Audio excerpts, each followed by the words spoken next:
이런 얘기를 접한 적이 있어요. 임종을 앞둔 한 할아버지가 계셨는데 이제 가족들이 다 모여 있는데 이 손녀, 사랑받던 손녀가 할아버지를 위해서 어떤 선물을 드릴까 고민을 해요. 그러다가 자기가 제일 잘하는 노래를 하나 부르기로 합니다. 어떤 노래를 불렀느냐? 바로 우리가 오늘 방금 전에 불렀던 바로 이 찬양이었어요. 예수님은 누구신가? 우는 자의 위로와 없는 자의 풍성이며 천한 자의 높음과 갇힌 잡힌 자의 노임 되고 우리 기쁨 되시네. 예수님은 누구신가? 약한 자의 강함과 눈먼 자의 빛이시며 병든 자의 고침과 죽은 자의 부활되고 우리 생명 되시네. 그러니까 이 할아버지가 예수님을 믿지 않는 할아버지셨거든요. 근데 이 소녀의 마지막 찬양을 가만히 듣던 할아버지가 마지막 숨을 거두시기 전에 이렇게 고백을 했다고 그래요. 이제야 당신이 어떤 분인지를 알았습니다. 예수여, 저를 불쌍히 여기소서. 마지막 순간에 이 손녀의 찬양을 듣고 구원의 은혜를 누리게 됐다라는 이야기를 제가 접한 적이 있어요. 여러분, 우리의 믿음이 온전해지기 위해서는 반드시 선제 조건이 있어요. 그게 뭐냐? 우리가 예수님이 누군지를 바로 아는 것, 바로 경험하는 것, 그게 바로 우리의 믿음이 온전해질 수 있는 조건이라는 거죠. 여러분, 우리가 예수님을 바로 알면, 예수님이 어떤 분인지를 날마다 경험하고 알면, 그러면 우리는 참 생명을 얻게 될 것이고 날마다 온전한 믿음의 성숙함을 누리게 되는 줄로 믿습니다. 그래서 오늘 우리 새벽에 누군가가 당신이 왜 와서 오늘 기도를 하느냐라고 묻는다면 그 이유가 뭐예요? 예수님을 알기 위함이라는 거죠. 오늘 본문은요, 계속해서 양과 또 목자와의 관계에 대한 내용이에요. 앞선 내용이 좀 정의적이고 또 개론적인 이야기였다고 한다면 오늘은 조금 구체적인 양과 목자의 관계에 대한 말씀을 하고 계신데 우리는 두 가지를 기억해야 돼요. 첫 번째가 뭐냐면 반드시 믿음의 눈을 크게 떠야 누가 보일까요? 예수님이 보이게 된다는 거죠.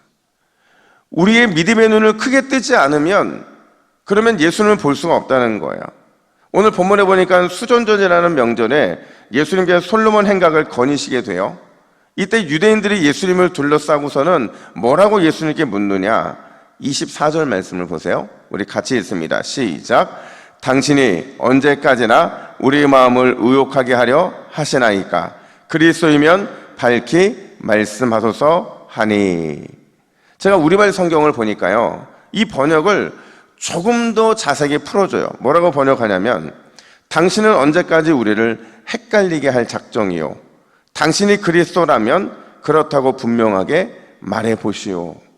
그러니까 지금 유대인들은요, 예수님이 진짜 이스라엘의 목자인지 이스라엘을 구원할 참 메시아인지를 단도직입적으로 묻고 있더라는 거죠.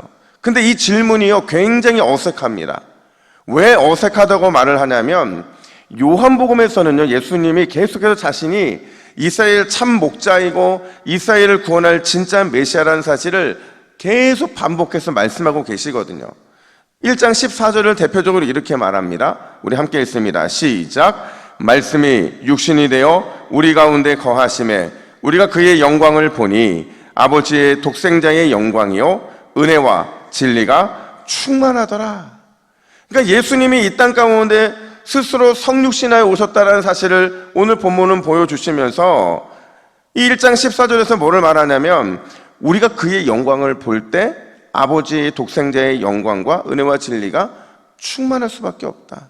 그러니까 지금 예수님이 오셨기 때문에 아버지의 독생자의 영광과 진리와 은혜가 충만한 상태라는 거죠. 근데 지금 그걸 못 보고 있다는 거예요.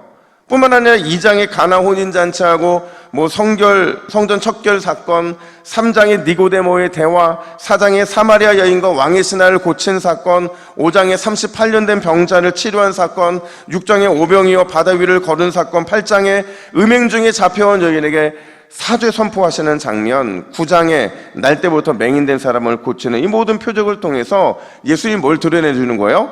내가 이스라엘의 참 목자이고 너희를 구원할 진짜 메시아라는 사실을 계속해서 보여주고 계시거든요. 그런데 그들이 예수님을 향해서 당신이 진짜 목자냐? 당신이 진짜 메시아라고 묻고 있는 거는요, 굉장히 어색하고 또 이해가 되지 않는다는 거죠. 도대체 뭐가 문제였을까? 예수님께서 오늘 본문에서 이렇게 말씀하십니다. 25절 말씀을 볼까요? 같이 읽습니다. 시작. 예수께서 대답하시되 내가 너희에게 말하였으되 믿지 아니하는도다. 내가 내 아버지의 이름으로 행하는 일들이 나를 증거하는 것이거늘. 무슨 말이에요? 이미 예수님께서 다 말씀하셨다는 거예요. 다 보여주셨다는 거죠. 그런데도 여전히 믿지 못하고 있다는 건 그들에게 문제가 있다는 거죠. 어떤 문제요? 예수님을 믿음의 눈으로 바라보지 않고 있기 때문에 그렇다는 거죠. 믿음의 눈을 크게 뜨고 예수님이 얼마나 위대한 일을 행하셨는지, 얼마나 놀라운 기적을 행하셨는지 그들이 보지 않고 오직 자기의 생각과 자기의 판단을 가지고 예수님을 바라보니까 예수님이 누구인지를 정확하게 분별하지 못하더라는 거죠. 사랑하는 여러분, 믿음의 눈을 크게 뜨시기를 간절히 축복합니다. 아니, 믿음의 눈을 더 크게 열어달라고 우리 하나님께 구하시기를 간절히 축복합니다. 사실 우리가요, 믿음의 눈을 크게 뜨지 않았기 때문에 그렇지, 영적인 돋보기를 가지고 우리의 삶을 들여다보면요, 매 순간이 은혜이고 매 순간이 기적이에요. 하나님께서 얼마나 위대하고 놀라운 은혜의 일들을 많이 일으키시는지 우리는 믿음의 눈을 뜨지 못하니까 보지 못하지만, 주님께서는 우리에게 정말 매 순간 기적과 은혜로 인도하고 계시거든요. 우리 믿음의 협소함 때문에 보지 못함이 아니라 오늘 이 새벽에 믿음의 눈을 크게 열어달라고 구하시고, 오늘 우리를 위해 펼쳐주시는 주님의 놀라운 기적들을 매 순간마다 영적인 돋보기로 들여다보시기를 예수님의 이름으로 축복합니다. 뿐만 아니라 두 번째로, 예수님의 양은요, 반드시 목자의 음성을 들을 수밖에 없어요. 근데 듣는 것에 끝나는 것이 아니라 예수님의 양은 그분의 음성이기 때문에 순종할 수밖에 없다라는 거예요. 제가 어제 이렇게 말씀을 드렸어요. 양이 시력이 좋지 못해요. 그러니까 시력이 좋지 못함에도 자기의 목자에게 순종할 수 있는 이유가 어디에 있어요? 그죠, 청각이죠. 목자의 음성을 정확하게 분별할 수 있기 때문에 그렇다는 거예요. 그 음성을 정확하게 분별할 수 있기 때문에 목자에게 온전히 순종할 수 있다는 거죠. 지금 예수님은 유대인들을 향해서 다시 이렇게 말씀을 하세요. 26절부터 27절 말씀 같이 읽어볼까요? 시작. 너희가 내 양이 아니므로 믿지 아니하는도다. 내 양은 내 음성을 들으며 나는 그들을 알며 그들은 나를 따르느니라. 아멘. 무슨 말이에요? 유대인들은 예수님의 양이 아니라는 거죠.